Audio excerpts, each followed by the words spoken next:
Hello guys, welcome back to my channel Gayatri Roy blog. তোমরা কেমন আছো? আমি ভালো আছি, আশা করি যে তোমরাও খুব ভালো আছো। তো আমাদের শিলিগুড়িতে হলো 1 লক্ষ কণ্ঠে গীতা পাঠ হবে। তো সেটার জন্যই আমি আর আমার বান্ধবী চলে যাচ্ছি। আর সেই অনুষ্ঠানটি হয়েছিল হলো কাউয়াখালী মাঠে। তো তোমরা কে কে শিলিগুড়ির কাউয়াখালী মাঠে এসেছো এই গীতা পাঠ শুনতে, তোমরা সেটা কমেন্টে বলো। তো এখন তো আমি রাস্তায় আছি, তো আমাদের যেতে যেতে অনেকটাই লেট হয়ে গেছে। তোমাদের বলছি যে আমাদের কতটা লেট হয়েছে। এ দেখো, এখন ওরা সবাই গীতা পাঠ শুনে অলরেডি চলে এসেছে। তো এখন আমরা যাচ্ছি হলাম গীতা পাঠ শুনতে। তো ভাগ্য এতটাই খারাপ যে আমাদের ভাগ্যে আর গীতা পাঠ শোনা হলো না। এটা হলো নৌকাঘাট। তো এই দেখো, নৌকাঘাটের ঠিক সামনেই, যে সামনে যে ব্রিজটা আছে, ব্রিজটা পার করার পরে ডান সাইডে চলে গেলে এপাশ দিয়েও যাওয়ার রাস্তা আছে, সামনের সাইড দিয়েও আছে। তো ওই সাইড দিয়ে আমরা যাইনি, আমাদের এখানে দাঁড় করিয়ে দিল। তো আমরা এখান থেকে দেখো এখন ডাইরেক্ট ভিতরে চলে যাচ্ছি।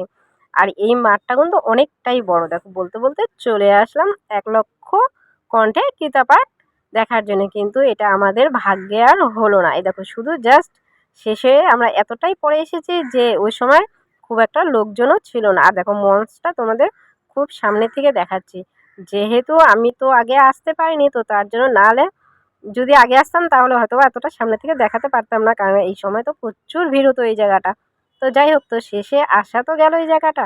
তো এটাই বেশি, এ দেখো এখানে লেখাই আছে, আর এখনও আছে মোটামুটি। খুব একটা বেশি ভিড় সে সময় ছিল না, কারণ আমরা অনেকটাই লেটে এসেছি। আসবো আসবো করতে করতে এতটাই লেট হয়ে গেছে যে এখানকার গীতা পাঠ সব শেষ হয়ে গেছে। তো মনটাও খারাপ হয়ে গেল। তো কিছু করার নাই, এখন আর কি করব বলো। তো ভাবলাম ঠিক আছে তাহলে, যেহেতু এসেছি তো একটু তো এই জায়গাটা ঘুরেই যাইতে পারি। তো তোমাদেরকে আমি মোটামুটি দেখানোর চেষ্টা করব যে দেখো কোন সাইডে লোকজন, ওই যে নিচে যে দেখছো যে বসার ত্রিপাল ত্রিপাল আছে, তো এখানে সবাই বসেছিল। তো এখানে প্রচুর লোক হয়েছিল আর অনেক দূর দূর থেকে এসেছিল। তারপরে একজন আমাকে তার মোবাইল ধরিয়ে দিয়ে বলছে যে আমাকে এখন ফটো তুলে দিতে হবে। তো আমি এখন বর্তমানে ক্যামেরাম্যান সেজে গেলাম সেখানকার। এই যে এদেরকে আমি ফটো তুলে দিচ্ছিলাম। তো মনে মনে ভাবছি যে আমি নিজেই এখানে এসে কিছু দেখতে পেলাম না, নিজেরই মনটা খুব খারাপ। তারপরে আবার একজন বলছে যে এখানে ফটো তুলে দাও। তো আমি এবার কি বলবো, তো আমি ঠিক আছে তাহলে তুলে দিই। এটা দেখার খুব ইচ্ছা ছিল, কিন্তু সত্যি ভাগ্যে অনেক কিছুই নাই যে সেটা বোঝাই যাচ্ছে। তো যাই হোক, কিছু করারও নাই, কি আর করব বলেন।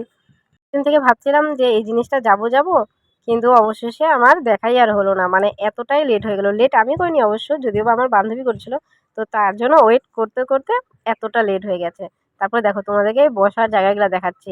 তো এই জায়গায়ও কিন্তু অত একটা ভিড় ছিল না, কারণ সবাই এই সময় অনেক দূর দূর থেকে লোক এসেছিল।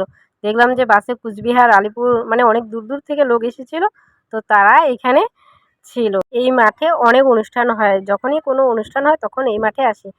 হলো ভিআইপিদের বসার জায়গা ছিল। এই দেখো, তোমাদেরকে ভিআইপিদের বসার জায়গাগুলোও একবার দেখিয়ে দিচ্ছি। এ দেখো, ভিড় অবশ্য ছিল না এ সময়, মানে মোটামুটি এপাশে অল্প স্বল্প ভিড় ছিল, কারণ সবাই এখন, কারণ ওইটা হলো অনেকটা সকালে হয়েছিল, 9টা থেকে শুরু হয়েছিল। তো তার জন্য এখন ভিড় দেখো একেবারে নেই বলেই চলে। এত লাখ লাখ লোক ছিল, কিন্তু সে সময় আমরা আসতেই পারিনি, এতটাই আমরা বিজি ছিলাম। তোমরা কারা কারা এই 1 লক্ষ গীতা পাঠে এসেছিলে তারা কমেন্টে জানিও। তো এখানে হলো বসার জায়গা, এখানে মানে ভক্তরা বসেছিল, যারা যারা এসেছিল অনেক দূর দূর থেকে লোক এসেছিল। কাছ থেকে দেখা যাচ্ছিল যে ওই পাশে প্রচুর ভিড় ছিল। তো ভাবলাম যে ঠিক আছে গিয়ে দেখি তো যে ওখানে কি হচ্ছে।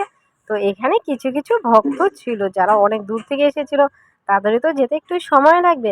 তারপরে চলে আসলাম, দেখলাম যে এখানে প্রসাদ দিচ্ছে। এই দেখো, এটা হলো বিশ্রামাগার। এপাশে অনেকটা বড় করেছে। এই দেখো, তোমাদের দেখাচ্ছি, এখানে এসে যারা অনেক দূর দূর থেকে ভক্তরা এসেছিল তারা এখানে ছিল। তারপরে এখানে প্রসাদ পেলাম, আর এই প্রসাদটা খেলাম, আর খিচুড়ি প্রসাদটা খুবই টেস্টি হয়েছিল। এ দেখো, এখানে অনেকেই আমরা খাচ্ছিলাম। এই দেখো যে জল অপচয় হচ্ছে, মানে জলটা বেকার পড়ে আছে, তো এই জিনিসটা ঠিক না।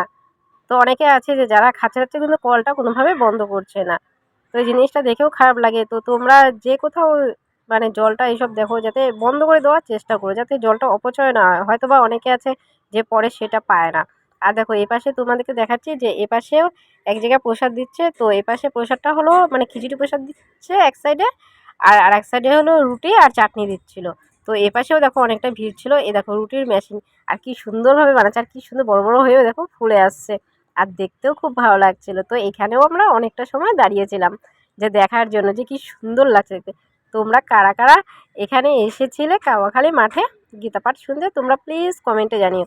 আর তোমাদের কার কার এই ভিডিওটি ভালো লাগলো তোমরা সেটা কমেন্টে বলো। প্লিজ প্লিজ সবাই এই চ্যানেলটিকে সাবস্ক্রাইব করে দিও। আর যারা ফেসবুক থেকে দেখছো তারা আমার লিঙ্কটি পেয়ে যাবে, ইউটিউব চ্যানেলে দেওয়া আছে আর এখানেও দেওয়া আছে, ফেসবুক চ্যানেলেও দেওয়া আছে। প্লিজ সবাই সাবস্ক্রাইব করে দিও আর চ্যানেলটিকে ফলো করো। Okay bye.